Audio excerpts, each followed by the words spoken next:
All right, Julieta, we're going to look at the TrackMan fundamental that looks at curvature or spin axis. And so what's your normal shot shape? It's a little draw. Little draw? Okay, so we'll have you hit a shot, then we'll come back, take a look at the numbers, and describe what's going on. Perfect.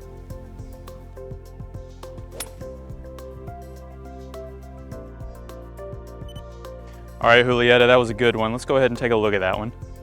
Okay. So if we look here, we've got face to path and we've got spin axis. So what we're really concerned about in this fundamental is what the spin axis is. So you've got a negative 4.4 there. So that negative number means that it's moving right to left, which you talked about your normal shot shape being a draw. So what we would expect here is a negative spin axis. So the way you can think about it is like a plane's wings. So if a plane, the wings are level to the ground, the plane's gonna fly straight ahead. However, for you, when you're hitting a draw, the wings of the plane are gonna tilt a little bit to the left, which is gonna be that negative spin axis, and then you're gonna see the curvature that you see. So what is it that you think about when you're trying to hit that right to left shot? I have to make sure that I go all the way to my finish to hit a little draw. If I do that, it should happen automatically.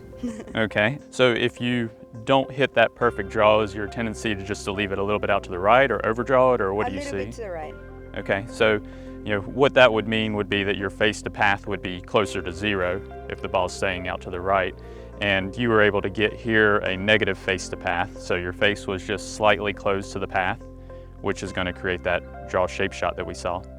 So now, challenge you a little bit. We're going to see if you can move it the other way. So we're going to see if you can hit a little bit of a left or right shot for us. All right, I'll take the challenge. Let's see what you can do.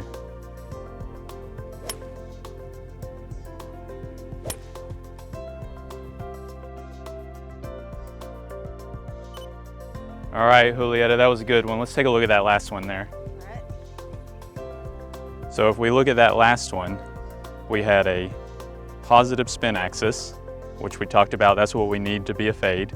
If we go back up to your first shot, then we see that first shot was a negative 4.4. So just a little bit of a draw on that shot.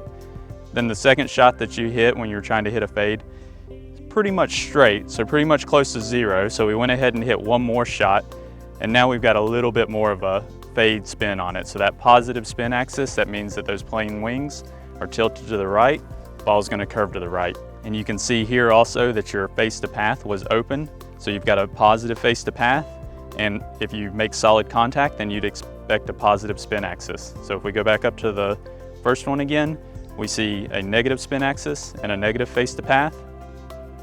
And then on the final one, a positive spin axis and a positive face to path. So when you're trying to hit a fade, what is it that you feel like you have to do since your normal shot shape's a draw? What do you need to do to hit a fade?